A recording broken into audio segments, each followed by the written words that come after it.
Hey everyone, welcome back. Today we're going to be previewing the National League Championship Series for you. I know I said yesterday I would try to preview both the ALCS and the NLCS, but based on the fact that it's just the NLCS tonight, I'm going to preview that first.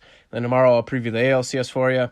So let's just hop right into it. I'm going to be starting with the Cardinals first, and then I will be moving to the Nationals. Excuse me. I think the big factor for the Cardinals is going to be their rotation besides Flaherty. I think Flaherty is just going to continue being Flaherty. He's been the ace of the Cardinals staff for the second half of the season. He's been incredible to watch. His stuff is nasty. And I think he's going to have no problem at all in his starts, whether it's 2, maybe 3, depending on how far ahead or how far behind the Cardinals are, if they ever get behind. But yeah, I think Michaelis needs to do a little better. He had a decent, a decent game 1 against Atlanta. But he struggled a little bit later on.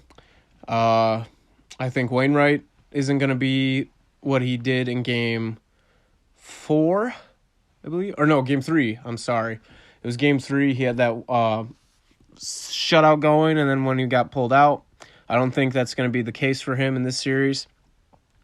So, yeah, it's going to be pitching staff as well as their bullpen. I know Brebbia, Gallegos, Andrew Miller, they've been solid out of the pen so far.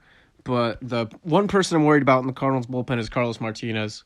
When he's unhittable, but he can be wild at points, and that can lead to base runners, and walks typically lead to runs in the postseason.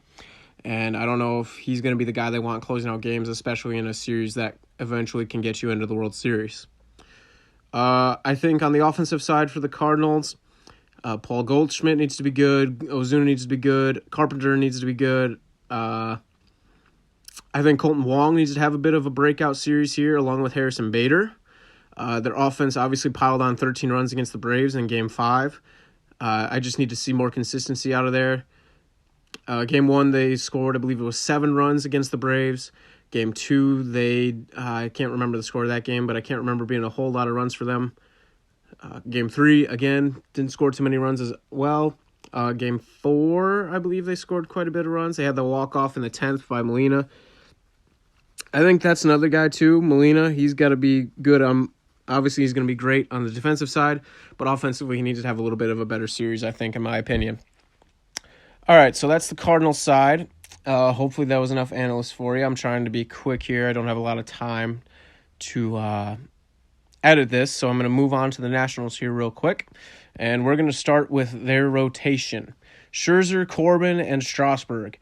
That's the edge I give to the Nationals over the Cardinals is their rotation. Strasburg, I know he struggled a bit in Game 5 against the Dodgers, but it was just a couple of home runs. That was it. And I don't think he's going to give up too many of those against the Cardinals. Scherzer, if he pitches like he did in Game 4, I think it's going to be very tough for the Cardinals to beat Scherzer and Strasburg.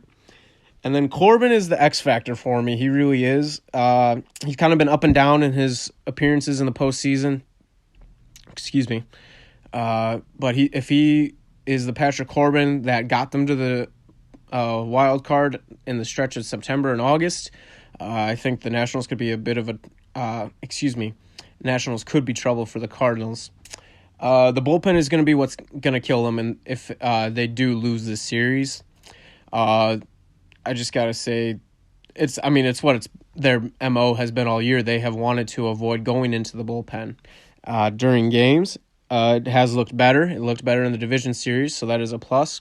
But that's the one thing I'm going to be watching in this series. Offensively, I don't really worry about the Nationals too much. They got a lot of great hitters, a lot of guys who hit over 300 and hit for contact and power. It's a good lineup. It's a good, solid lineup, and I think their lineup there is the reason they're here in the NLCS. All right, so that's the Nationals. I did the Cardinals. Now it's time for my prediction. I have the Nationals winning the series in 7. I think they're going to split in St. Louis, so 1 St. Louis, 1 Nationals. And then I think what's going to happen is Nationals are going to take 2 out of 3 in D.C. when they go back. So it's going to be 3-2 going back to St. Louis. St. Louis will throw out Flaherty, I think, for Game 6. not wanting to go home, and then I think they'll throw out Wainwright in Game 7, and I think the Nationals will just be too much to stop in Game 7, especially with, you can have Strasburg, Corbin, Scherzer, any one of those guys starting or coming into the game out of the bullpen. So I think it's going to be a fun series to watch. I'm excited to watch it despite being a Brewers fan. But that's my NLCS preview for you guys. I'll get the ALCS one out tomorrow. I'm going to log off here, and then I'm going to quickly edit it, hopefully have it up before 5 o'clock or so. So, yeah, be sure to leave a like or a comment, subscribe, follow the Twitter down below. You can ask me questions through there. So, yeah, let's have a good National League Championship Series, and should be fun to watch.